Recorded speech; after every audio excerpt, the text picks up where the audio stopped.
তারপর? পদ্ম ঘাবড়ে গেল। তারপর আর কি? আর বলবেন না ম্যাডাম, আপনার কথা বলা শেষ। পদ্ম আমতা আমতা করে বলল। ঘুমাবো, চলুন না।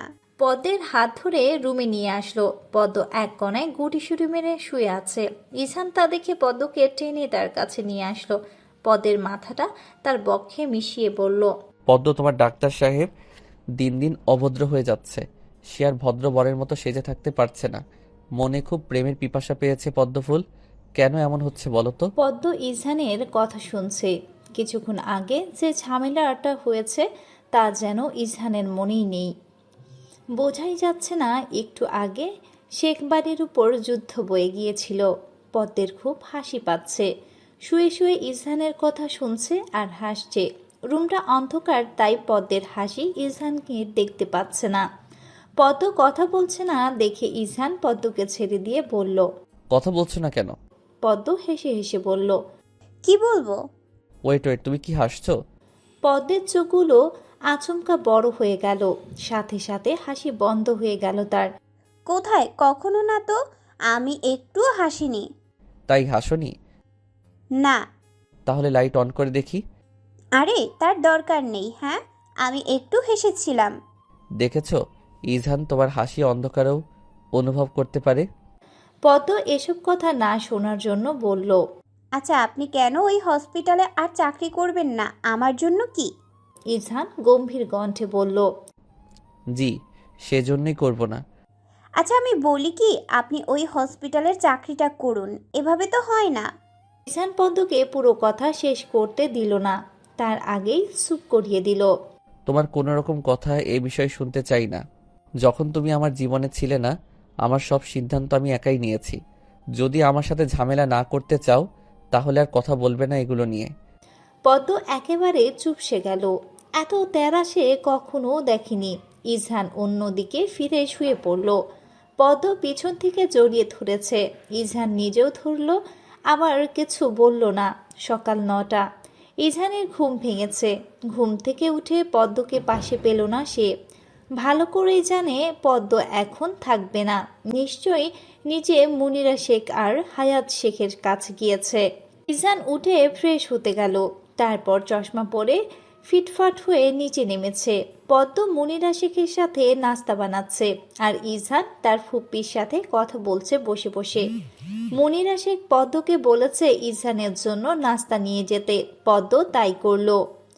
ইজহানের নাস্তার টেবিলে রেখে আসলো। খেতে আসুন।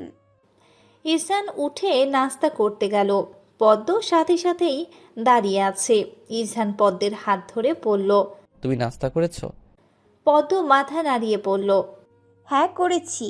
ইজহান পরোটা মুখে দিয়ে বলল। আমাকে ছাড়াই খেয়ে নিলে? পদ্ম ইজহানের দিকে অসহায় দৃষ্টিতে তাকিয়ে বলল। মার ফুপি জোর করেছিল। আচ্ছা, সমস্যা নেই। ইজহান নাস্তা শেষ করে উঠে চলে গেল উপরে। পদ্ম রান্নাঘরে মনিরা শেখ আর হায়াত শেখের কাছে দাঁড়িয়ে আছে। সে আর উপরে যায়নি, নিচেই তাদের সাথে দাঁড়িয়েছিল। ঘড়িতে 12টা বাজে। ইজহান তাকালো ঘড়িতে। পদ্ম এখনো পর্যন্ত রুমে আসেনি। ইজহানের খুব রাগ হলো। পদ্ম একবারও রুমে আসলো না। অবশেষে দীর্ঘ সময়ের পর পদ্ম রুমে আসলো। ইজহান ফোনে কথা বলছে। পদ্ম তাড়াতাড়ি ওয়াশরুমে ঢুকলো। একেবারে গোসল করে বের হলো। ইজহান বারান্দায় দাঁড়িয়ে আছে গ্রিল ধরে, যেন দেখে মনে হচ্ছে কত কষ্টে আছে। পদ্ম পিছন থেকে ইজহানকে দেখছে। গালে সেই দাঁড়িয়ে আর চশমা ছাড়া আর কিছুই দেখা যাচ্ছে না। রুমে আয়নার সামনে দাঁড়িয়ে পদ্ম চুলগুলো তোয়ালে থেকে খুলে দিল। ইজহান পদ্মের পাশাপাশি এসে দাঁড়িয়েছে। পদ্ম সোজাসুজি ইজহানের দিকে না তাকিয়ে আয়নায় দেখছে। ইজহান পদ্মের ভিজা চুলে হাত দিয়ে বলল। এত তাড়াতাড়ি গোসল করেছো কেন? এমনি করে ফেলেছি। রুমে আসোনি কেন একবারও? পদ্ম ইজহানের দিকে তাকিয়ে বলল। আসলে কি হতো? ইজহান মজা নিতে বলল। আদর দিতাম। সারাদিন ওইগুলো ভাবেন, তাই না? না, তোমাকে যখন দেখি তখনই ভাবি। বোঝেছো সুন্দরী? একবার ম্যাডাম, একবার পদ্মফুল, আরেকবার সুন্দরী। এত নামে ডাকেন কেন? ভালোবেসে ডাকি। তুমি তো ছোট মানুষ, তাই বুঝো না আমার ভালোবাসা। ভালোবাসার কথা শুনেই পদ্ম হেসে দিল। তাই কতটুকু ভালোবাসেন? ভালোবাসা পরিমাপ করা যায় না, আমি চাইও না পরিমাপ করতে। পদ্ম হেসে দিল। পদ্ম, তোমার ভেজা চুলে একটা চুমু দেই। পদ্ম মনে মনে বলল। সবাই তো করে, আমার অনুমতিও নেয়। পদ্ম কিছু বলছে না। পদ্ম বুঝছে উঠার আগেই পদ্মকে টেনে তার ভেজা চুলে একটা চুমু এঁকে দিল। এখন তো অনুমতি নিচ্ছি, পরে এটাও নিব না। পদ্ম দৌড়ে নিচে আসলো। ইস, লোকটার সামনে 1 মিনিটও থাকা যায় না। কিছু না কিছু বলে তাকে লজ্জা দিবেই ইজহান। দিন দিন বয়স হচ্ছে তার। ইজহান নির্লজ্জ হচ্ছে। বিকেল 5টা। ইজহানের হসপিটালে সিআই রাশিদুল ইসলাম এসেছে শেখ ভিলায়। তিনি বসে চা খাচ্ছে, কিন্তু ইজহান এখনো আসছে না। হুমায়ুন শেখ তার পাশে সোফায় বসেছে।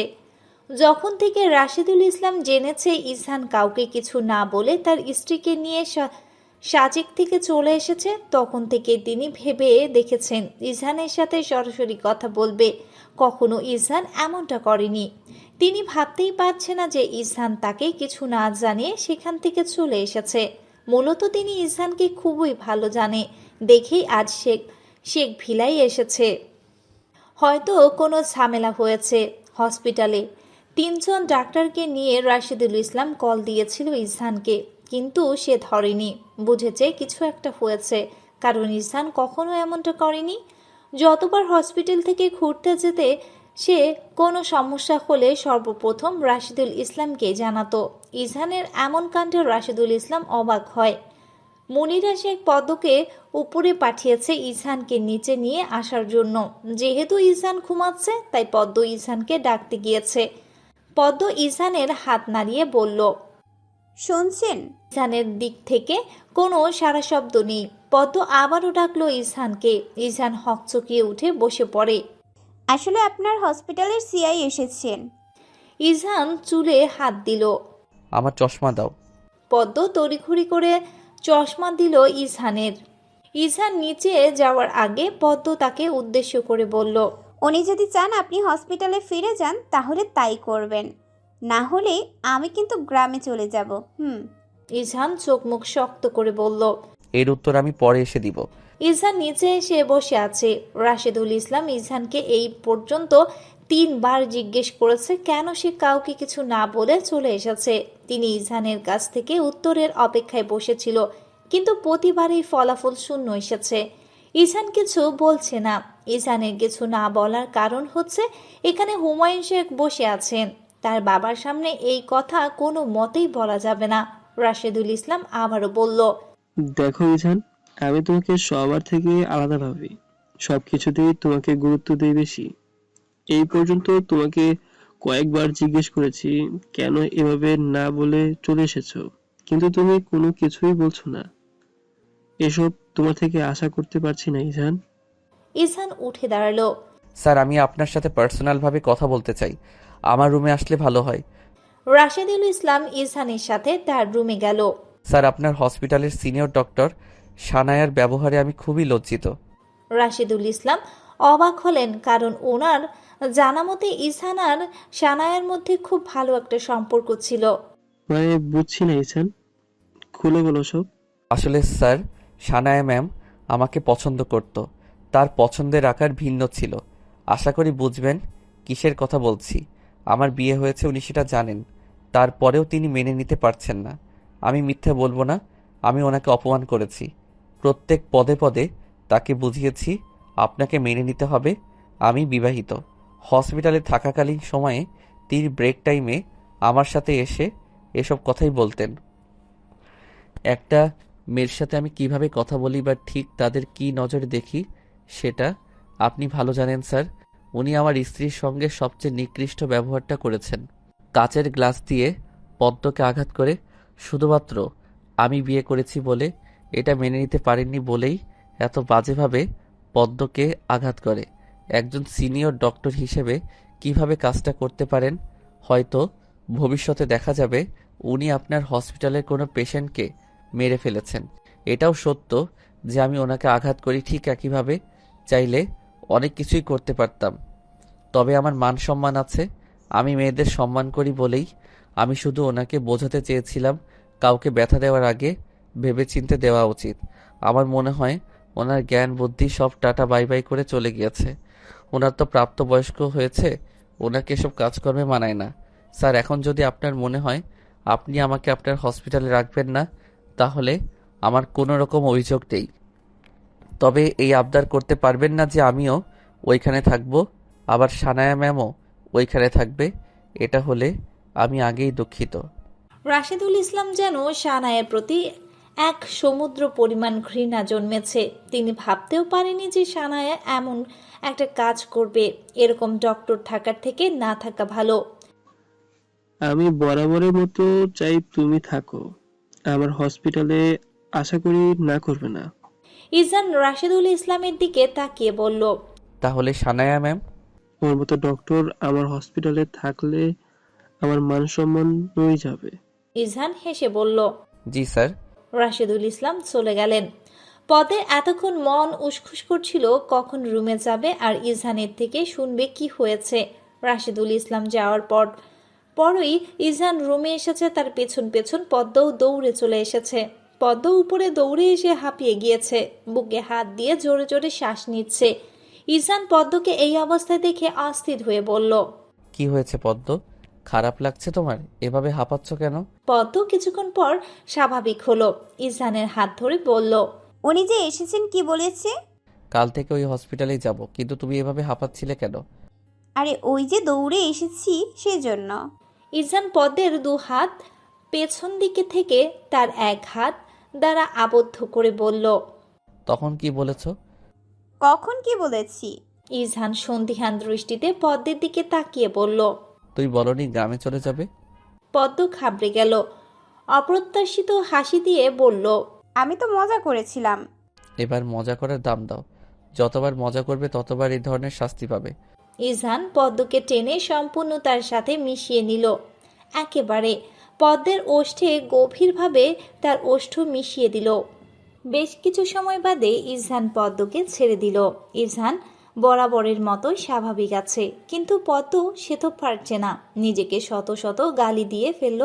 আর কখনো কারোর সাথে মজা করলেও ইজহানের সাথে ভুলেও মজা করবে না।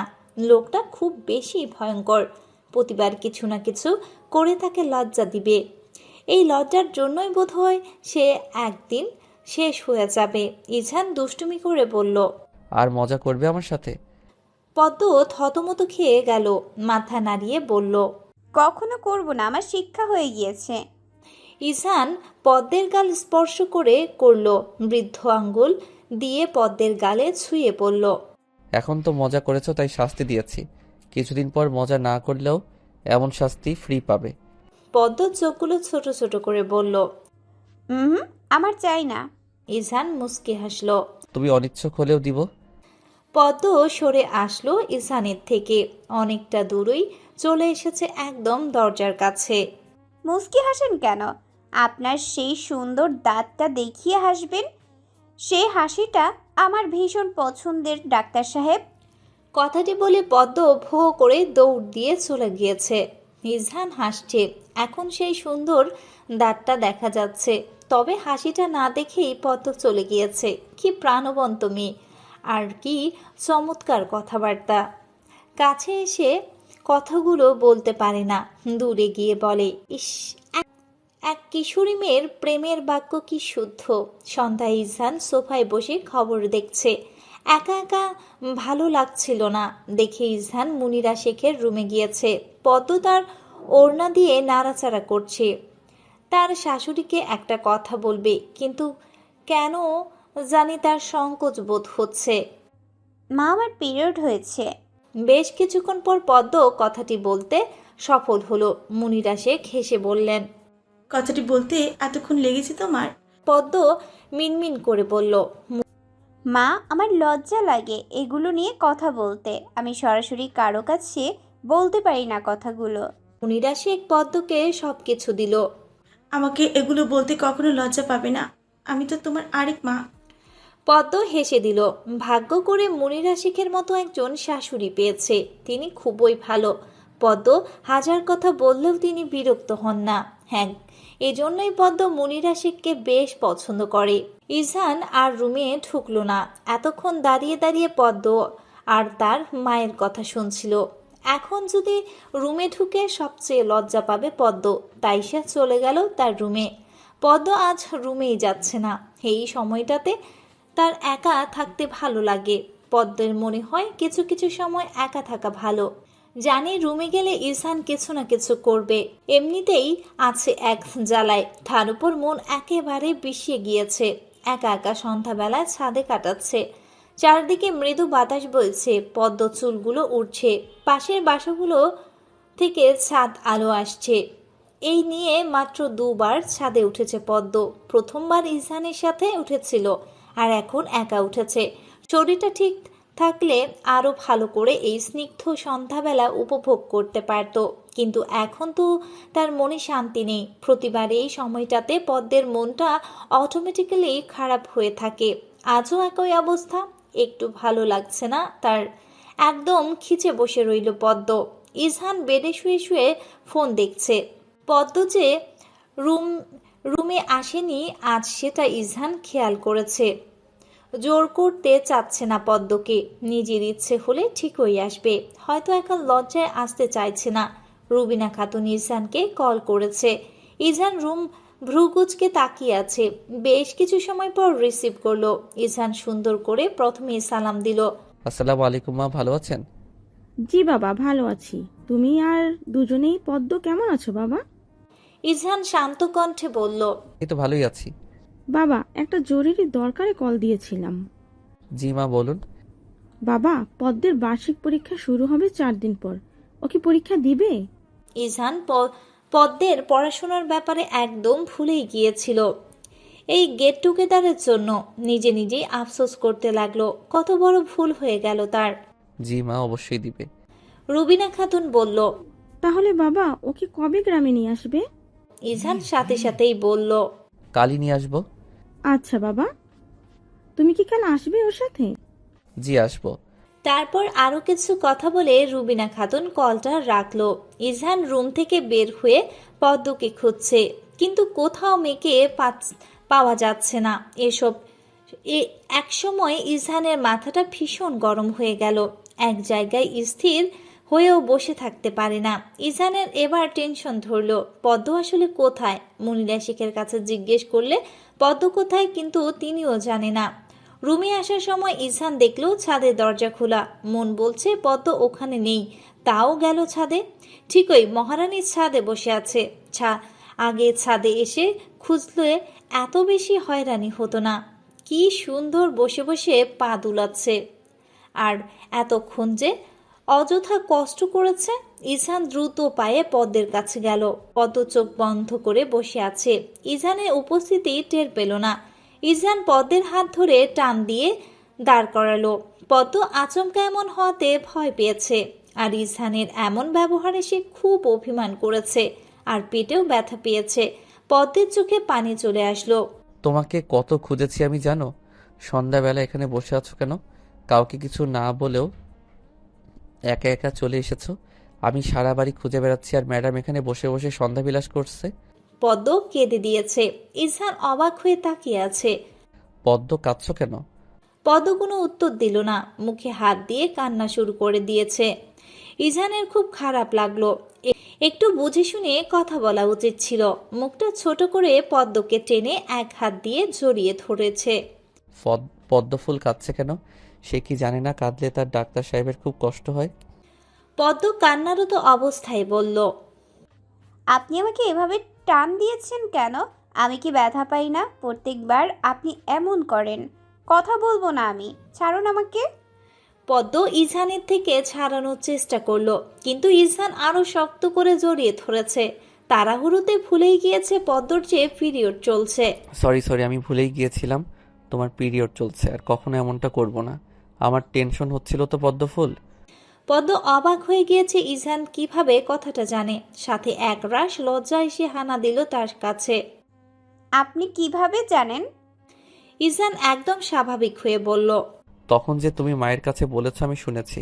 কিন্তু পদ্ম, খবরদার, লজ্জা পাবে না। এটার লজ্জার বিষয়ও না। আমরা ডক্টররা অনেক কিছুই জানি। তোমার কাছে হয়তো কথাটা লজ্জার বিষয় হতে পারে, কিন্তু আমাদের কাছে এগুলো একদম স্বাভাবিক। যেহেতু তোমার ডাক্তার সাহেব একজন মেডিসিন বিশেষজ্ঞ, সো তার এগুলো অনেক মেয়ে মানুষের থেকে শোনা লাগে। আমাদের ডক্টরদের জন্য এগুলো নর্মাল। আর এটার মানে হচ্ছে তুমি একদম সুস্থ আছো। বোকা মেয়ে, আর ভাবতে হবে না এটা নিয়ে। পদ্ম একটু নর্মাল হলো। ইরফান তো ঠিকই বলেছে। পদ্ম আর লজ্জা পেল না। জড়িয়ে ধরা অবস্থায় মাথা তুলে ইরফানের দিকে তাকালো। কেন খুঁজেছিলেন আমায়? পদ্মের চোখের কোণায় পানি আটকে ছিল। ইরফান তার দুটো হাত দিয়ে পদ্মের চোখের পানিগুলো মুছে দিল। তোমার মা কল দিয়েছিল, 4 দিন পর এক্সাম শুরু। কাল তোমাকে গ্রামে যেতে হবে। পদ্মের বুকটা ধক করে উঠল। কাল আবার ইরফান হসপিটালে যাবে, আর কালই তাকে গ্রামে ফিরতে হবে। মনটা মানতে রাজি হচ্ছে না। আর বিয়ের পরেই প্রথম ইরফানকে ছাড়া থাকবে। বাড়ি যেতে ইচ্ছে করছে না। এখন তো আরও কান্না পাচ্ছে। পদ্ম পরপর ঢোক গিলল, কান্না যেন না আসে সেজন্য। কালই কেন যাব? পরশুও তো যেতে পারি। ইরফান পদ্মের দিকে তাকালো। পরশুদিন গেলে এক্সামের সময় আরো ঘনিয়ে আসবে, আর কাল গেলে মোটামুটি কিছু পড়তে পারবে।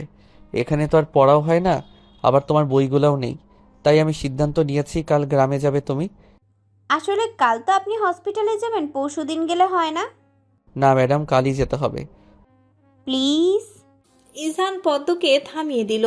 কোনো রকম এক্সকিউজ শুনতে চাচ্ছি না আমি। কাল মানে কাল।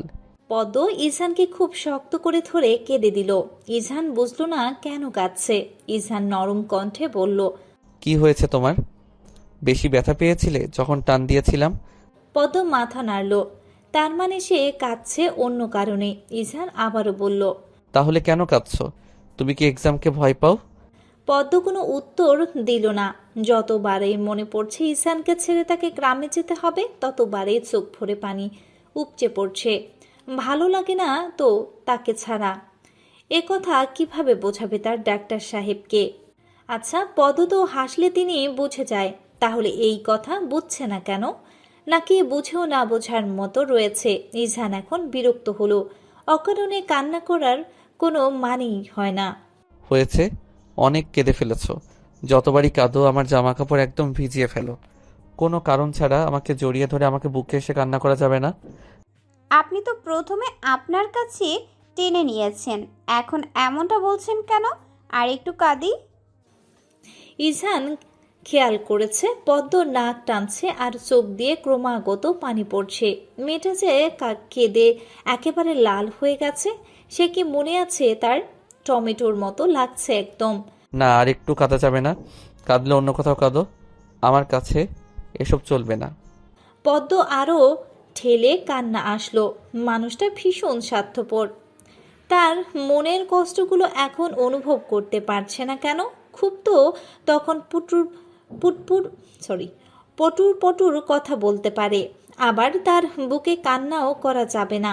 পদ্ম ইরফানকে আবারও জড়িয়ে ধরল। আমি আপনাকে ছাড়া থাকতে পারবো না ডাক্তার সাহেব। আমার মন বসবে না ওখানে। বিয়ের পর একদিনও থাকিনি, কাল থেকে থাকবো কিভাবে? আপনি নাকি আমার হাসি অন্ধকারেও অনুভব করতে পারেন। আজ যে আমার কষ্ট হচ্ছে, সেটা কেন পারছেন না অনুভব করতে? ভালো লাগবে না তো আপনাকে ছাড়া থাকতে? আপনি ছাড়া আপনার পদ্মফুল শূন্য একেবারে। আর আমি 100 বার আপনাকে জড়িয়ে ধরে আপনার বুকে কাঁদবো, কারণ আপনি একান্তই আমার ব্যক্তিগত মানুষ। ইরফান বিস্মিত হয়ে আছে। এসব কথা কি পদ্ম বলছে? মেয়েটা যে অজান্তেই তাকে ভালোবেসে ফেলেছে, এটা কি সে জানে? ইস, আগে এমনটা হবে জানলে এই ট্রিক্স আরও আগে কাজে লাগাতো। ইরফান ঠোঁট কামড়ে হাসছে পদ্মর কাহিনী দেখে। সকাল 10টা। ইরফান পদ্মকে নিয়ে গ্রামের উদ্দেশ্যে বেরিয়ে পড়েছে। সবার কাছ থেকে বিদায় নেওয়ার সময় পথের খুব কান্না পেয়েছিল। তাও নিজের মনটাকে শক্ত রেখে বাসা থেকে বের হয়েছিল। গাড়িতে উঠেই মনটা হু হু করে উঠল। 14 দিন যেন 1 বছরের মতো লাগছে তার কাছে। বিয়ের প্রথম প্রথম গ্রামে যেতেই খুব ইচ্ছে করেছিল। এখন ঢাকা শহরে থাকতে মন চাচ্ছে। ইরফান নিজেই ড্রাইভ করছে। পাশের সিটে পদ্ম মন খারাপ করে বাহিরে তাকিয়ে আছে। যতবার মনে পড়ছে ইছানকে ছাড়া তার থাকতে হবে, ততবার যেন মনটা ভেঙে যাচ্ছে তার। অসহ্য ব্যথা একদম। মাঝে মাঝে পদ্ম ইছানের দিকেও তাকাচ্ছে। লোকটা একদম শান্তভাবে গাড়ি চালাচ্ছে। পদ্ম নীরবতা ভেঙে ইছানকে বলল। আমি যে চলে যাচ্ছি আপনার কষ্ট হচ্ছে না? ইছানের দৃষ্টি সামনের দিকে, পদ্মের দিকে একবারও তাকালো না। না, কেন কষ্ট হবে? তুমি তো এক্সাম দিতে যাচ্ছ, শেষ হলেই আবার চলে আসবে। পদ্মের মনটা আবারও ভেঙে গেল। জানি তো কষ্ট হচ্ছে না, আপনার মনে তো আর আমি নেই যে আমার জন্য কোনো কষ্ট হবে। কষ্ট তো হবে অন্য মেয়ের জন্য। ইছান গাড়িটা থামালো, আবার চোখে পদ্মের দিকে তাকিয়ে। ইদানিং তার ব্যবহারগুলোর সাথে অপরিচিত সে। গ্রামে যাচ্ছে এই শোকে বোধহয় পাগল হয়ে গিয়েছে। ইছান পদ্মের দিকে অনেকটা ঝুঁকে এলো, যা দেখে পদ্ম ঘাবড়ে গিয়েছে। বললে তুমি? পদ্ম থতমত খেয়ে বলল। না না, কিছু বলিনি। আপনি গাড়ি চালানো বন্ধ করলেন কেন? ইছান হেসে দিল, তাও আবার সেই সুন্দর হাসিটা। উফ, পদ্ম তুই আজ শেষ হবি। এই হাসি দেখে ইছান আবার ঠিকঠাক মতো বসলো। পদ্ম বুকে হাত দিয়ে নিঃশ্বাস নিচ্ছে। হুটহাট এমন হওয়াতে ঘাবড়ে গেল অনেকটা। ইছান হেসে বলল। যাকে রেখে আসতে যাচ্ছি তার জন্যই তো কষ্ট হচ্ছে, কিন্তু আমি কষ্ট পাচ্ছি এটা দেখলে তো আর ম্যাডাম যেতে চাইবে না। পড়াশোনার বিষয়ে এত ভালোবাসা দেখাই না। পদ্ম মুখটা বাঁকালো। ভেবেছিল ইছান দেখেনি, কিন্তু ইছান ঠিকই দেখে নিয়েছে। আর জানেও পদ্ম কেন এমন করছে। মুখ বাঁকিয়ে লাভ নেই। যদি এমন করো ইজহান কিন্তু তোমাকে আর গ্রাম থেকে আনবে না। পদ্ম তেরাভাবে উত্তর দিল। আমি নিজেই চলে আসব। যদি না একা আসতে পারি তাহলে মা আর পুষ্পকে নিয়ে সোজা আপনার বাসায় চলে যাব। ইজহান পদ্মকে রাগানোর জন্য বলল। তুমি গ্রাম থেকে এসে দেখবে তোমার সতীন অলরেডি তোমার বরের সাথে সংসার করছে। তুমি কি আসলেই বুঝছো না আমি কেন তোমাকে ওখানে এত তাড়াতাড়ি রেখে আসছি? আমি তো আরেকটা বিয়ে করছি। তোমার দাওয়াত রইল, অবশ্যই তোমার বরের বিয়েতে আসবে। আমি আর তোমার সতীন খুবই খুশি হব। পদ্ম যেন তেলে বেগুনে জ্বলে উঠল। ইজহানের কথাটা খুবই বাজে ছিল। এই বউ থাকলেও আবার বিয়ে করার কথা বলছে। পদ্ম কেঁদে ফেলল। আপনি খুব খারাপ। আমি আপনার সাথে থাকবো না। এতদিন তাহলে আপনি আমার সাথে অভিনয় করেছেন। আমি তো জানি আপনার আমাকে ভালো লাগে না, কারণ আমি গ্রামের মেয়ে। আপনার চোখে তো শহরে মেয়েদেরকেই ভালো লাগে। আমাকে কেন লাগবে? দরকার নেই আমাকে গ্রামে দিয়ে আসার। এখানেই নামিয়ে দিন, আমি একাই চলে যেতে পারবো। ইজহান ভেবেছে পদ্ম রাগ করে কথা শোনাবে, কিন্তু তিনি তো একেবারে কেঁদেই দিল। ইজহান পদ্মকে টেনে তার বুকের সাথে মিশিয়ে নিল। পদ্মফুল, আমার চোখে তুমি সবসময় সুন্দর। আমি তোমার সাথে কোনো অভিনয় করিনি, তবে এটা ঠিক বিয়েতে আমার মত ছিল না, আমার মা জোর করেছিল। এই যে তোমাকে আদর দেই, ভালোবাসি, এগুলো আমি মন থেকেই দেই। বিয়ের পরের দিন থেকে আমি তোমাকে মেনে নিয়েছি। প্রথমে মানতে পারছিলাম না, এখন তুমি গ্রামে যাচ্ছ, আমি সহ্য করতে পারছি না। ইজহান শেখের জীবনে প্রথম নারী তুমি, যার প্রতি সে এতটা দুর্বল, যাকে না দেখে ইজহান তার সকালটা শুরু করতে পারে না, যার কষ্ট হলে সে নিজেও কষ্ট পায়, যার প্রতি ইজহানের বুক ভরা ভালোবাসা রয়েছে, সে মেয়েটি তুমি পদ্মফুল। তুমি নিতান্তই ভাগ্যবতী মেয়ে। ইজহানের কথা শুনে পদ্ম কষ্টের মাঝেও হাসল। আপনিও অনেক ভাগ্য করে আমার মতো বউ পেয়েছেন, এই কথাও কিন্তু ভুলে যাবেন না। ইজহান হেসে দিল। একটু ভুলবো না। পদ্ম ইজহানের বুকে একটা সুন্দর করে চুমু এঁকে দিল। তারপর গভীরভাবে ইজহানকে জড়িয়ে ধরল। ইজহানেরও এক হাত দিয়ে জড়িয়ে ধরেছে, আর এক হাত দিয়ে ড্রাইভ করছে। দেখতে দেখতে পদ্ম আর ইজহান গ্রামে ঢুকলো। পদ্ম ঘুমিয়ে আছে। সে যে গ্রামে চলে এসেছে তার কোনো খেয়ালই নেই। ইজহান পদ্মের বাসার জন্য এক গাদা জিনিসপত্র কিনেছে, সাথে অনেক বাজারও করেছে। আসার সময় মনিরা শেখ বলে দিয়েছে ও যেন বাজার করে নিয়ে যায়, কারণ নতুন বর বিয়ের পর প্রথমবারে মেয়ের বাড়িতে গেলে বাজার করতে হয়। আর ইজহানও তাই করলো। তার মা যা যা বলে দিয়েছে সে সব কিছু নিয়েছে, কিন্তু আফসোসের বিষয় হচ্ছে পদ্ম এগুলো কিছু দেখতে পারল না। সে তখন ঘুমিয়েছিল। ইজহান পদটা ভুলে গিয়েছে, তাই ইচ্ছা না থাকা সত্ত্বেও পদ্মকে জাগালো। ইজহান পদ্মকে ডেকে যাচ্ছে, কিন্তু পদ্ম ঘুম থেকেই উঠছেই না। এবার ইজহান পদ্মের মুখে পানি ছিটালো। সাথে সাথেই পদ্ম হড়বড় করে চোখ খুলল। উঠেছো তুমি? আমি কতক্ষণ ধরে ডাকছিলাম তোমায়। পদ্ম চোখ পিটপিট করে ইজহানের দিকে তাকালো। কি হয়েছে? ইজহান ভ্রু কুঁচকে তাকিয়ে আছে পদ্মের দিকে। তোমার গ্রামে ঢুকেছি, কিন্তু পথটা ভুলে গিয়েছি, চিনতে পারছি না ঠিক। পদ্মের মনে হলো সে ঘুমেই ভালো ছিল, এখন আবার মনটা খারাপ করে দিল লোকটা। পদ্ম ঠোক গিলল। আচ্ছা আপনি গাড়ি চালান, আমি বলছি। পদ্ম বলছে আর ইজহান সেই মোতাবেক গাড়ি চালাচ্ছে। মাঝে মাঝে বলতে গিয়ে তার কান্না চলে আসছে, তবুও সে মনটা একদম ঠিক রেখে ইজহানকে বলল। পদ্মের বাড়ির সামনে এসে গাড়িটা থেমেছে। গ্রামের রাস্তাগুলো একেবারেই সরু, রাস্তার চারপাশে গাছ আর ধান ক্ষেত। ইজহান গাড়ি চালানোর পাশাপাশি চারপাশটা একটু দেখে নিয়েছে। যখন প্রথমে এসেছিল তখন এসব কিছু খেয়াল করেনি। পদ্ম গাড়ি থেকে নামলো, আর পদ্ম সেটা দেখে আর পুষ্পও সেটা দেখে দৌড়ে তার আপুকে গিয়ে জড়িয়ে ধরেছে। রুবিনা খাতুনও আসলো, তার মেয়েকে একেবারে বুকের সঙ্গে মিশিয়ে রাখলো। পদ্মের মাথায় কয়েকটা চুমু দিল রুবিনা খাতুন। পদ্ম একদম তার মাকে জড়িয়ে ধরে আছে, পাখি ছানার মতো। ইজহানের সাথে কিছুক্ষণ কথা বলল রুবিনা খাতুন, কিন্তু পুষ্প কোনো রকম কথা বলল না। ইজহান একবার ভুলবশত তাকিয়েছিল, কিন্তু মেয়ে তাকে দেখে মুখটা ভেঙচি দিল। ইজহান একেবারে হকচকিয়ে গেল, বুঝেছে এর রাগ এখনো কমেনি। ইজহান শান্ত কণ্ঠে রুবিনা খাতুনকে বলল, তাহলে মা আমি এখন আসি। রুবিনা খাতুন অবাক হয়ে গেল। আসি মানে কি, এখন চলে যাবে নাকি? নতুন জামাই প্রথম বাড়িতে এসেছে, মাত্র এখনই যাওয়ার কথা বলছে। কি বলছো বাবা? এখন চলে যাবে মানে? ইজহান সৌজন্যবোধক হাসলো। আসলে মা, আজ কিন্তু আমার ডিউটি ছিল, তাও ছুটি নিয়েছি শুধুমাত্র পদ্মের জন্য। এখন আবার চলে যেতে হবে, কারণ কাল থেকে আমাকে ডিউটিতে ফিরতেই হবে। পদ্ম জানে সব। শেষের কথা বলার সময় ইজহান পদ্মের দিকে তাকালো। মেয়েটার চোখ যে পানিতে টলমল করছে তা বোঝাই যাচ্ছে। ইজহানের কথা কোনো মতেই রুবিনা খাতুন রাজি নয়, অন্তত আজ রাতটা থাকতেই হবে। ইজহান বলছে সম্ভব না, তাও তিনি জোর করছে। ইজহান অনুরোধে সুরে বলল, আজ না মা, আমি তো আসবই আবার, পরে একদিন না হয় থাকা যাবে, এখন আমাকে আসতে হবে। রুবিনা খাতুন বলল।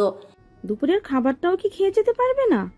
ইজহান ভাবল কিছুক্ষণ, তারপর ভেবে বলল, জি, খেয়ে যাব।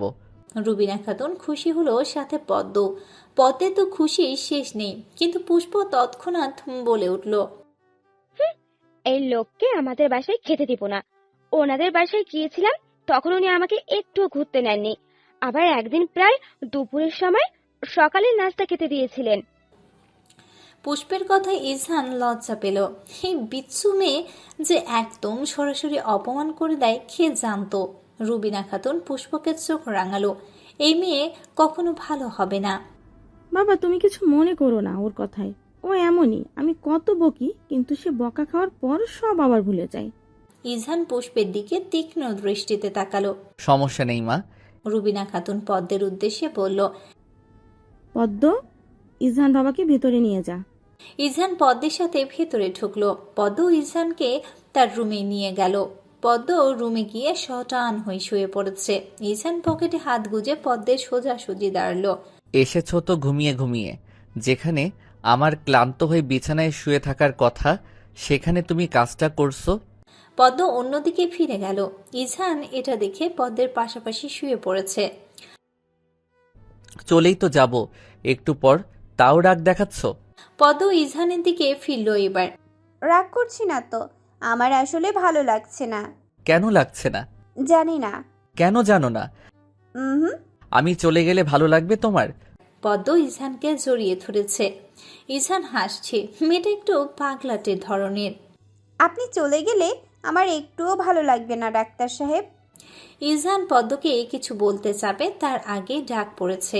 পুষ্প দরজার ওপাশ থেকে বলল তারা যেন তাড়াতাড়ি খেতে আসে। পদ্ম খাওয়ার আগেই শেষ, কিন্তু ইজহানের জন্য বসে রইল। তাদের খাওয়া শেষ করে পদ্ম আর ইজহান রুমে আসলো। ভাবতেই মন কেমন করে উঠল, কারণ এই তো এখনই ইজহান চলে যাবে। পদ্ম আর ইজহান পাশাপাশি বসেছে, দুজনেই চুপ করে আছে। ইজহান পদ্মের মাথায় হাত দিয়ে বলল, শুনো, এক্সামগুলো ঠিকঠাক মতো দিবে। আমি হয়তো আসতেও পারি, আবার নাও আসতে পারি। চেষ্টা করব আসার জন্য। তুমি কিন্তু ভালো করে এক্সাম দিবে।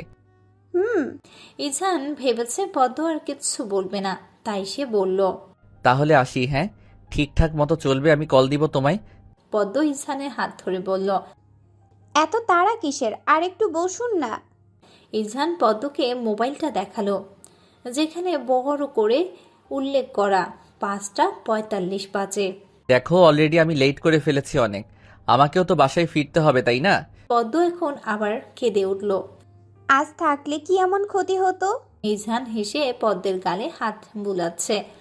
এ দুদিন তুমি যতবার কেঁদেছো জীবনেও মনে হয় এতবার কাঁদনি।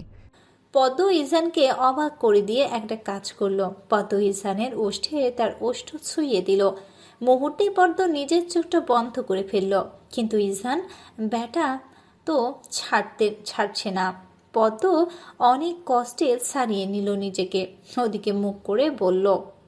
আপনি কোনো মেয়ের দিকে তাকাবেন না ডাক্তার সাহেব, পদ্মফুল কিন্তু রাগ করবে। এবার আপনি আসতে পারেন। পদ্মের পরীক্ষা শুরু হয়েছে 4 দিন হলো। এর মাঝে 2টো পরীক্ষাও শেষ। খুব মনোযোগ দিয়ে পড়াশোনা করছে, কারণ ইসানের প্রতি রাতে কল দিয়ে হুমকি দেয়, কোনো সাবজেক্টে যদি 80+ নাম্বার ছুটে যায় তাহলে ইসহান তাকে আর বাসায় নিবে না। জানে এগুলো মজা করে বলে, তাও নিজের মান সম্মান শ্বশুর শাশুড়ির কাছে রাখার জন্য ভালো করে পড়াশোনা করে। একটা মানসম্মত রেজাল্ট করা লাগবে, যে করেই হোক। রোববার গণিত পরীক্ষা, সে হিসেবে পদ্ম দিনরাত অঙ্ক নিয়েই বসে আছে। এই এক বিষয় যেটাতে পদ্ম খুবই দুর্বল, শত মন দিয়ে চেষ্টা করলেও পারে না। পদ্ম পড়ার টেবিলে বসে আছে, তার মাথা আর কাজ করছে না। এই সাবজেক্টটা নিয়ে আর পারে না। ইজহান কল করেছে। পদ্ম পড়ার টেবিল থেকে উঠে গিয়ে কলটা রিসিভ করলো। ইজহান শান্ত কণ্ঠে বলল। কি করছো পদ্মফুল? পদ্ম চিন্তিত হয়ে বলল। আমার আর ভালো লাগছে না, এত চিন্তা মাথায় নিতে পারছি না। পদ্মের কথা ইসান ভ্রু কুঁচকালো। কি এমন হয়েছে যে এমন কথা বলছে? কি হয়েছে বলবে তো? না বললে কিভাবে বুঝবো? আমি অঙ্ক পারছি না। আপনি তো আমাকে বলে দিয়েছেন যে প্রতি বিষয়ে 80-এর উপরে নাম্বার থাকতে হবে। আচ্ছা, আপনিই বলুন, আমি কি এত ভালো শিক্ষার্থী যে এমন রেজাল্ট হবে আমার? সব বিষয় ঠিক আছে, গণিত বিষয়টাকে একটু ছাড় দিলে হয় না? ইজান পদ্মের কথায় শব্দ ছাড়া হাসলো। এই মেয়ে এটার জন্য এত টেনশন করছিল, হাস্যকর ব্যাপার। পরক্ষণে ইজান গম্ভীর কণ্ঠে বলল। হুম, কোনো ছাড় দেওয়া যাবে না। আমি এত ভালো মানুষ নই ম্যাডাম। পদ্ম রেগে গেল। এই বিষয়ে একটু ছাড় দিলেও পারতো। বড্ড বাজে লোক একদম। আপনাকে কে বলেছে আপনি ভালো মানুষ? পচা লোক, আপনি মোটেও ভালো মানুষ নন। ইজহান এবার শব্দ করে হাসলো। ইজানের হাসির শব্দ শুনে পদ্মর রাগ নিমেষেই চলে গেল, সেও হাসছে। আমার পদ্মফুলের রাগী কথাগুলো এত মজা লাগে কেন বলো তো? পদ্ম কথাটা শোনা মুহূর্তে চোখটা বন্ধ করে ফেললো। পদ্ম উত্তর দিচ্ছে না দেখে ইজহান বলল। আচ্ছা, তাহলে কলটা রেখে দেই আমি। পদ্ম সাথে সাথেই বলল। না না, আচ্ছা আপনি এখন কি করছেন? এক জায়গায় দাঁড়িয়ে আছি, যেখানে একজনের পারমিশন ছাড়া ভিতরে যাব না। পদ্ম কথাটা বুঝলো না ইজহান আসলে কি বলছে। বুঝিনি, কি বলছেন? ইজহান একটা নিঃশ্বাস ছাড়লো। তোমার আমাকে এখন এই মুহূর্তে দেখতে মন চাচ্ছে? পদ্ম ঠোঁট কামড়ে ভাবলো কি বলবে। দেখতে মন চাইলে আপনি কি আসবেন নাকি? আর এখন তো আসাও সম্ভব না, কত দূরের পথ। আমি বলেছি তোমার এখন আমাকে দেখতে মন চাচ্ছে কিনা, আর তুমি কি বলছো আসবেন নাকি কত দূরের পথ? আমি যেটা জিজ্ঞেস করেছি সেটা বলো। অতিরিক্ত কথা বলা পছন্দ না। পদ্মর তো মনে মনে ঠিকই মন চাচ্ছে, কিন্তু ইজহানকে কথাটা বলবে কিভাবে? পদ্ম কথা বলছে না দেখে ইজহান ধমক দিল। কথা বন্ধ কেন? দুবার জিজ্ঞেস করছি। আমার কথা কি গায়ে লাগছে না তোমার? পদ্ম আমতা আমতা করে বলল। ভীষণ মন চাচ্ছে। ইজহান হাসলো। তাহলে দরজা খুলো। পদ্ম অবাক হয়ে গিয়েছে, দরজা খুলবে কেন? দরজা কেন খুলবো? এখন রাত প্রায় 12টা বাজে, আমার তো ভয় লাগছে। ইজহান বিরক্ত হলো, এ কি আসলেই কিছু বুঝতে পারছে না। কলটা কেটো না, যাও দরজা খোলো। একটা সারপ্রাইজ ওয়েট করছে তোমার জন্য। পদ্ম কিছু বলল না। ইসহানের কথা মতো কলটা কাটলো। আস্তে আস্তে গিয়ে দরজা খুলছে। যদিও ভয় কাজ করছে, কারণ এত রাতে দরজা খুলবে। কাউকে ভয় না পেলেও ভূতকে তো ভয় পায়। যদিও হঠাৎ দরজা খুলতেই সামনে এসে পড়ে। ঠিক এই কথাগুলো মনে করে পদ্মর পা চলছে, আবার চলছে না। পদ্ম আল্লাহ আল্লাহ করতে করতে এগিয়ে দরজা খুলছে। পদ্ম দরজা খুলে 404 ভোল্টের শক খেলো। এ দেখি ইসহান দাঁত দেখিয়ে হেসে দাঁড়িয়ে আছে। পদ্ম অবাক হয়ে পেছনে ফিরল, ভেবেছে এটা মিথ্যা। আবার ইসহানের দিকে ফিরে তাকালো। এটা স্বপ্ন নয় তো? তাড়াতাড়ি নিজের হাতে একটা চিমটি কাটলো। না, এটা স্বপ্ন। না, এটা স্বপ্ন। আসলে ইসহান দাঁড়িয়ে আছে। পদ্মের রিয়াকশন দেখে ইসহান হাসছে। নিশ্চয়ই সে খুব বড় করে অবাক হয়েছে। ইসহান হেসে পদ্মকে জড়িয়ে ধরল। পদ্মের মাথায় হাত বুলিয়ে বলল, পদ্ম, আমি ইজহান। এত অবাক হওয়ার কিছু নেই। পদ্ম অবাক হয়ে তার কথা বন্ধ হয়ে গিয়েছে। সত্যি এটা আপনি তো? ইজহান হেসে দিল। হ্যাঁ, এটা আমি। অবিশ্বাস্য, কিন্তু আপনি এখন এখানে কেন? ইজহান ভ্রু কুচকালো, পদ্মকে ছেড়ে দিল। ওকে, তাহলে আমি চলে যাচ্ছি। পদ্মের চোখ বড় হয়ে গেছে। এই না, যাবেন না। তাহলে এখন কি করব? পদ্ম ইজহানের হাত ধরল। ভিতরে আসুন। ইজহান পদ্মকে বলল দাঁড়াতে। সে নাকি গাড়ির চাবি রেখে আসছে। ইজহান চাবি নিয়ে আসছে, সাথে আরো কিছু ব্যাগও। পদ্মর ব্যাগগুলোর দিকে তাকালো। এগুলো কি? ইজহান ব্যাগগুলো রাখলো ভেতরে এনে। তোমার যে ডেঞ্জারাস বোন আছে বাবারে, সে জানি কখন আবার কি বলে অপমান করে ফেলে। তার কথাগুলো খুবই জঘন্য। দুলাভাই হিসেবে একদিনও ভালো কথা বলেনি, এমনি দেখা হলে অপমান করে। এখন যদি জানে খালি হাতে শ্বশুর বাড়িতে এসেছি, আমার ইজ্জত পানি পানি করে দিবে। পদ্ম হেসে দিল ইজহানের কথা শুনে। এই দু মানুষের কখনো মিল হয়নি, ভবিষ্যতে হবে কিনা সন্দেহ আছে। আচ্ছা, এগুলো এখানে থাকুক, আপনি ভিতরে যান, আমি আসছি। কোথায় যাবে? শুনো, কাউকে এখন বলার দরকার নেই, সবাই ঘুমে আছে। যদি বলেছো তো তাহলে আমি চলে যাব। কিন্তু আচ্ছা, বলবো না, কিন্তু আপনি কি কিছু খাবেন না? আমি খেয়ে এসেছি, রুমে চলো এখন। পদ্ম ইজহানের সাথে রুমে আসলো। ইজহানও ওয়াশরুমে গেল ফ্রেশ হতে। এই ফাঁকে পদ্ম ইজহানের জন্য 1 কাপ চা বানিয়ে নিয়ে আসলো। বলেছে খেয়ে আসতে, তাই বলে এখন কি তাকে কিছু খেতে দিবে না নাকি? এজন্য চা বানিয়ে আনলো। পদ্ম চা এত বেশি পছন্দ করে না, তাই আর নিজের জন্য বানালো না। ইজহান শার্ট চেঞ্জ করে এখন টি শার্ট পরেছে। দেখে মনে হচ্ছে গোসল করেছে, কারণ চুল থেকে বিন্দু বিন্দু পানি পড়ছে। আপনি গোসল করেছেন? ইজহান মাথা নাড়ল। পদ্ম ইজহানের সামনে চা নিয়ে দাঁড়ালো। চা বানিয়েছো কেন? আপনাকে কি না খাইয়ে রাখবো নাকি? চা খেলে আমার পেট ভরবে বলে তোমার মনে হয়? পদ্ম অসহায় দৃষ্টিতে তাকালো ইজহানের দিকে। আপনি না খেয়ে এসেছেন? ইজহান পদ্মের অধরে হাত রাখলো। আমার তো অন্য কিছু খেতে মন চাচ্ছে। পদ্ম সরে আসলো ইজহানের থেকে। দেখুন, এখন এসব ভালো লাগছে না, আপনি চা খান। দাও। ইজহান চাটা মুখে দিয়ে চেহারাটা বিকৃত করে ফেললো। পদ্ম ফরকে গেল। চা মনে হয় ভালো হয়নি। ভালো হয়নি? চিনি দাওনি তো? একটুও বিশ্বাস না হলে খেয়ে দেখো। পদ্ম খেলো ঠিকই, চিনি দেয়নি। একদম পানির মতো লাগছে চা। পদ্ম ইজহানের হাত থেকে চায়ের কাপটা নিয়ে নিল। থাক, আপনার আর চা খেতে হবে না, আপনি ঘুমিয়ে পড়ুন, জার্নি করে এসেছেন। ইজহান হাত দিয়ে সামনের চুলগুলো পেছনে নিল। তোমার না ম্যাথে প্রবলেম? হুম। চলো দেখি কোথায় প্রবলেম। এখন অঙ্ক করব না। ইজহান ধমক দিল। করতে হবে। ইজহান পদ্মের হাত ধরে টেনে এনে টেবিলে বসালো। পদ্মের পাশে চেয়ার টেনে নিজেও বসলো। ইজহান পদ্মের এই অবস্থা থেকে যা বুঝলো সে কিছুই পারে না। ভেবেছিল পদ্ম অনেক ভালো স্টুডেন্ট, এখন দেখি ঘোড়ার ডিম সে। প্রায় 5টা অঙ্ক করে দিল ইজহান। এখন পদ্মর প্রচুর ঘুম ধরেছে, চোখ মেলে তাকাতেও পারছে না একটুও। আমার ঘুম আসছে, চলুন না ঘুমাতে যাই। ইজহান পদ্মের কথা মতো ঘুমে গেল। পদ্ম ওদিকে ফিরে শুয়ে পড়ল, যেটা ইজহানের সহ্য হলো না। পেছন থেকে পদ্মকে ছড়িয়ে ধরল, পদ্মের ঘাড়ে মুখ লুকায়। এবার শান্তি লাগছে ইজহানের। এতদিন এটাই মিস করতেছিলাম পদ্মফুল। পদ্ম চিমটি কাটলো ইজহানের হাতে। ইজহান আরেকটু গাঢ় করে জড়িয়ে ধরল। একটু ভালোবাসার কথাও বলতে পারবো না? সকাল 5টা।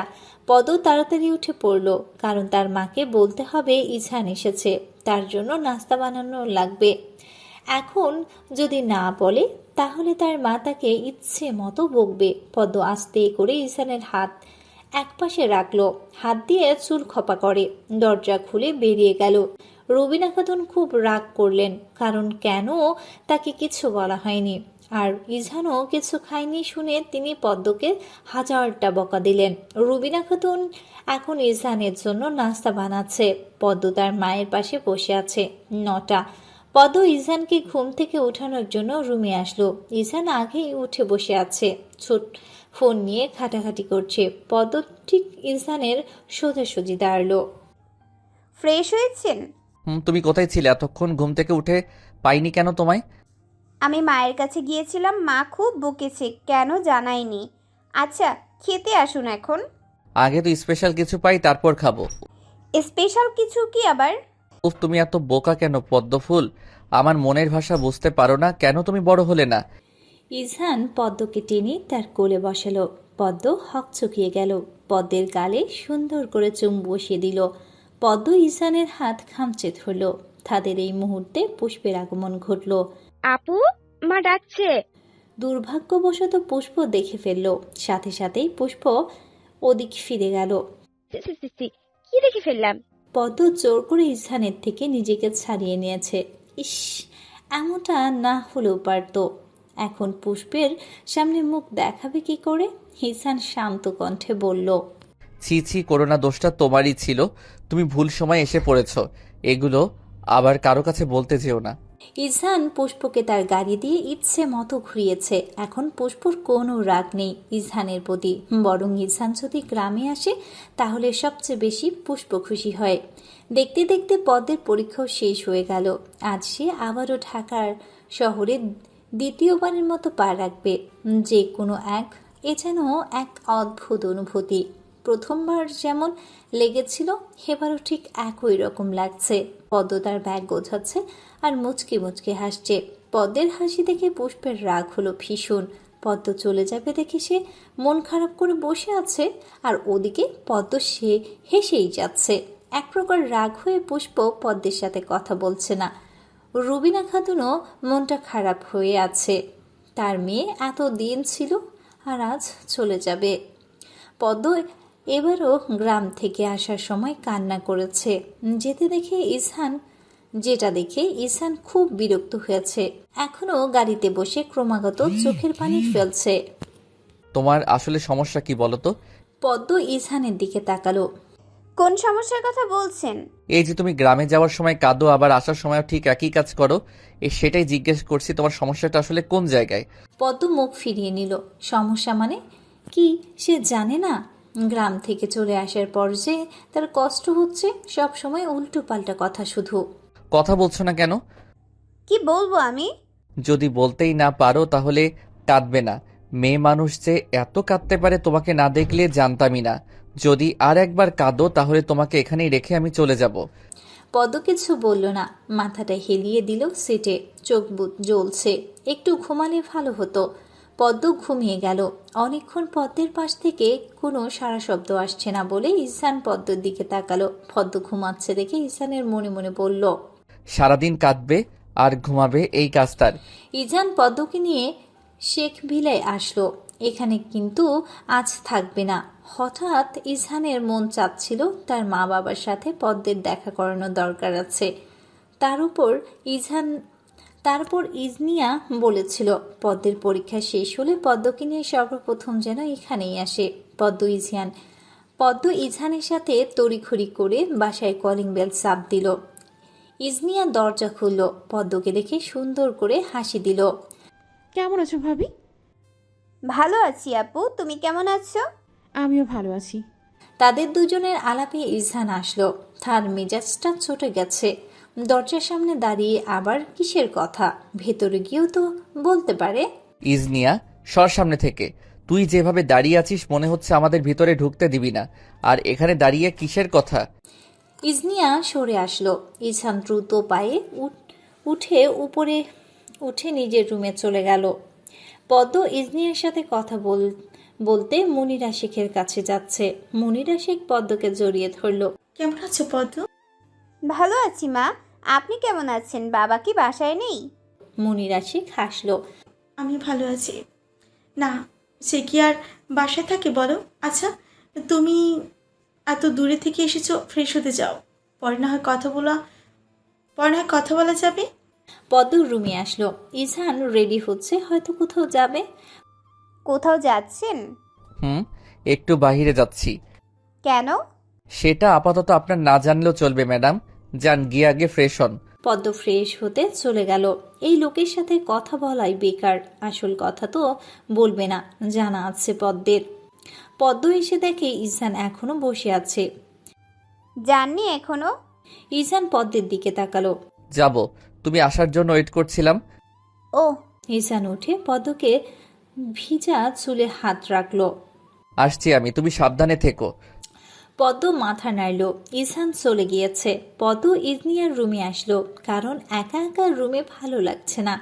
একা কি থাকা যায় নাকি? পদ্ম ইজনিয়ার রুমের সামনে দাঁড়ালো। আপু আসবো? ইজনিয়া এতক্ষণ বই পড়ছিল। পদ্মের ডাকে মাথা তুলে তাকালো। ও ভাবি তুমি?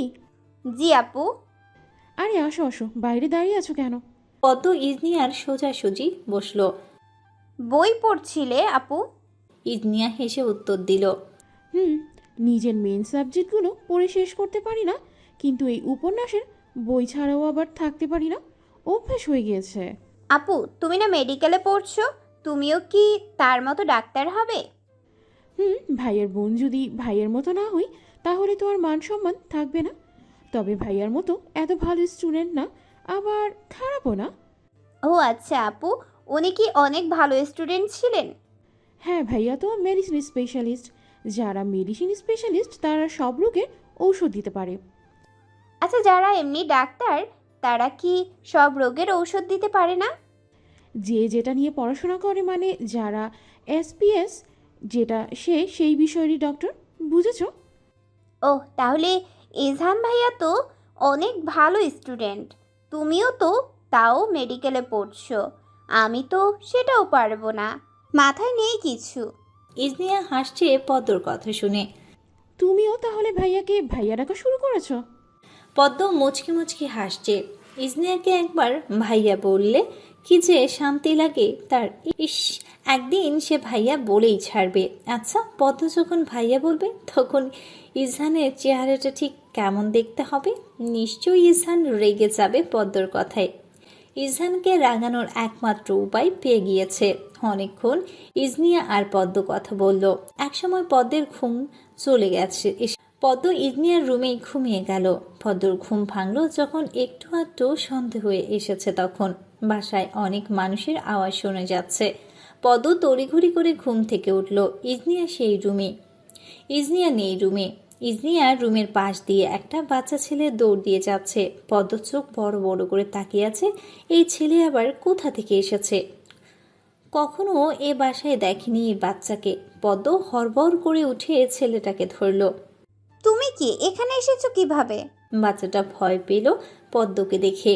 পদ্ম আরও বাচ্চাটার হাত চেপে ধরে বলল, আগে বলো এখানে কিভাবে এসেছো, কার সাথে এসেছো? তোমাকে আগে আমি দেখিনি কেন? বাচ্চাটা পদ্মের হাত খুব জোরে কামড় বসালো। পদ্ম মুখ খিচে আছে। ছোট হলে কি হবে, দাঁতের যে পাওয়ার!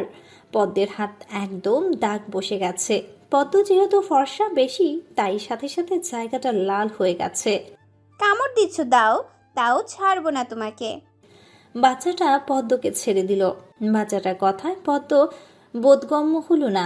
কি যে বলছে এই ছেলে! এ দেখি কথাও বলতে পারে না। আমাল সামাল কি বলছে! বাবারে, কী সব বলছো? তোমাকে ধরে রেখে লাভ নাই, যাও দৌড় দাও। পদ্ম বেছে নিয়ে সে মুখ ধুচ্ছিল। বাচ্চাটা দেয়া কামড় দেখছে।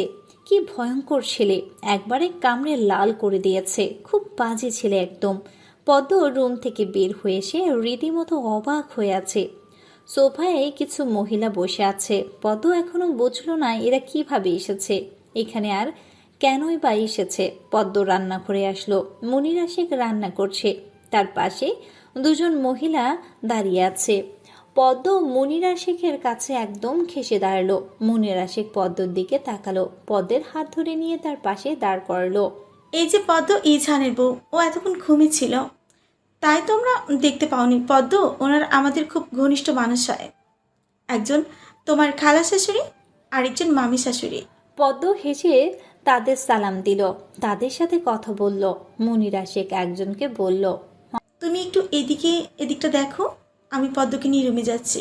অতঃপর মনিরা শেখ পদ্মকে নিয়ে তার রুমে আসলো। একটা সুন্দর কালো কাতান শাড়ি বের করে দিল পদ্মকে। এটা পরে নিও, বুঝছো? অনেক মানুষ আসছে, আরও আসবে, তাড়াতাড়ি পরে নিচে আসো। পদ্ম শাড়িটার দিকে তাকালো। কেন শাড়ি পরবে? মা শাড়ি পরবো কেন? আজ ইজহানের জন্মদিন। পরশুদিন রাতে ইজহান শাড়িটা আমার কাছে এনে দিয়েছে আর বলেছে ওর জন্মদিনের দিন যেন তুমি এইটা পরো। পদ্ম অবাক হয়ে গিয়েছে। আজ ইসানের জন্মদিন, অথচ ইসান একবারও তাকে বলেনি। এতটা পর ভাবে ইসান তার প্রতি প্রচুর অভিমান জন্মালো পদ্মের ক্ষুদ্র মনে। ওনার জন্মদিন? হ্যাঁ, আচ্ছা তুমি শাড়ি পরে রেডি হয়ে নিচে আসো। ইজহান কিছুক্ষণ পরে চলে আসবে, ওর সাথে হসপিটালে অনেক লোকজনও আসবে। আমি নিচে যাই, অনেক কাজ পড়ে আছে। পদ্ম বসে রইল। ইসান একবার বলতেই পারতো তার আজ জন্মদিন, একবারও বলেনি আজ আসুক, একটু কথা বলবে না। দিন দিন বেশি বাজে হচ্ছে লোকটা। পদ্মের মনে শুধু একটাই দুঃখ, কেন ইসান তাকে কিছু বলল না।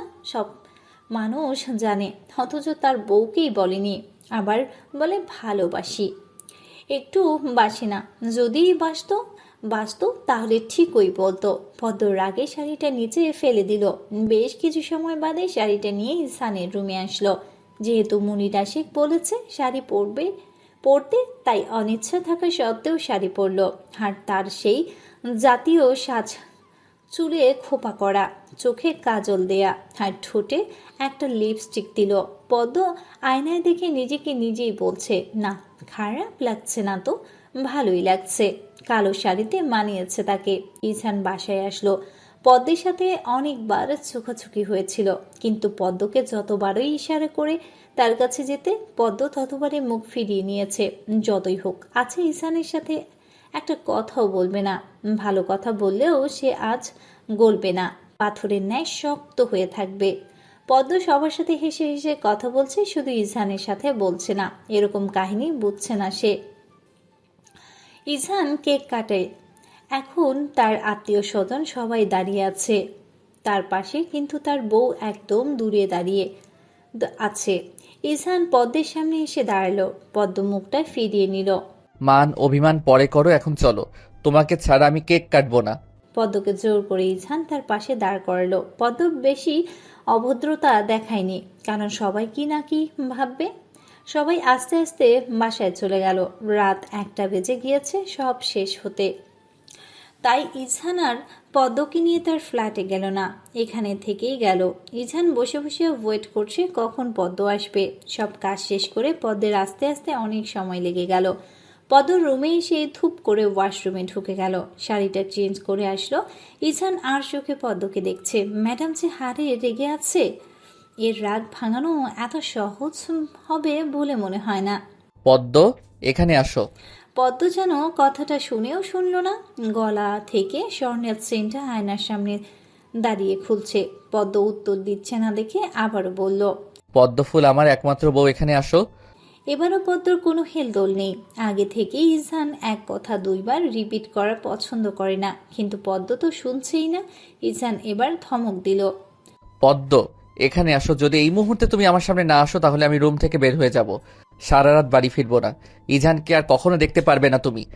পদ্মের মনটা ধক করে উঠল। তার সব রাগ দুঃখ বিসর্জন দিয়ে ইজহানের সামনে দাঁড়ালো। ইজহান পদ্মের চিবুক ধরে প্রশ্ন করলো, কখন যে ডেকেছি, আসনি কেন? কেন আসবো বলুন? আজ যে আপনার জন্মদিন আমাকে বলেছেন, আমার মায়ের কাছ থেকে শুনতে হয়েছে। আপনি বললে কি খুব বেশি ক্ষতি হয়ে যেত? আমি তো আপনার কেউ না, আমাকে কেন বলবেন? ইজহান শব্দ করে হাসলো। পদ্ম ইজহানের দিকে তাকাচ্ছে, আবার চোখটা সরিয়ে ফেলছে। নিশ্চয়ই এখন এই লোকের হাসি দেখলে তার রাগটা নিমিষে উধাও হয়ে যাবে। এই জন্য আমার পদ্মফুল রেগে আছে? ইজানের চোখ হঠাৎ পদ্মের হাতে পড়ল। পদ্মের হাত এক জায়গায় লাল হয়ে আছে কেন? দেখে তো মনে হচ্ছে কেউ কামড় দিয়েছে। মুহূর্তে ইজানের মেজাজটা চটে গেল। পদ্মের বাহুতে হাত দিল। তোমার হাতে কে কামড় দিয়েছে? আমি তো দেইনি। আমার আগে কে কামড় দিয়েছে তোমাকে? আর তুমি সেই দাগ নিয়ে ঘুরে বেড়াচ্ছ? কত বড় সাহস তোমার!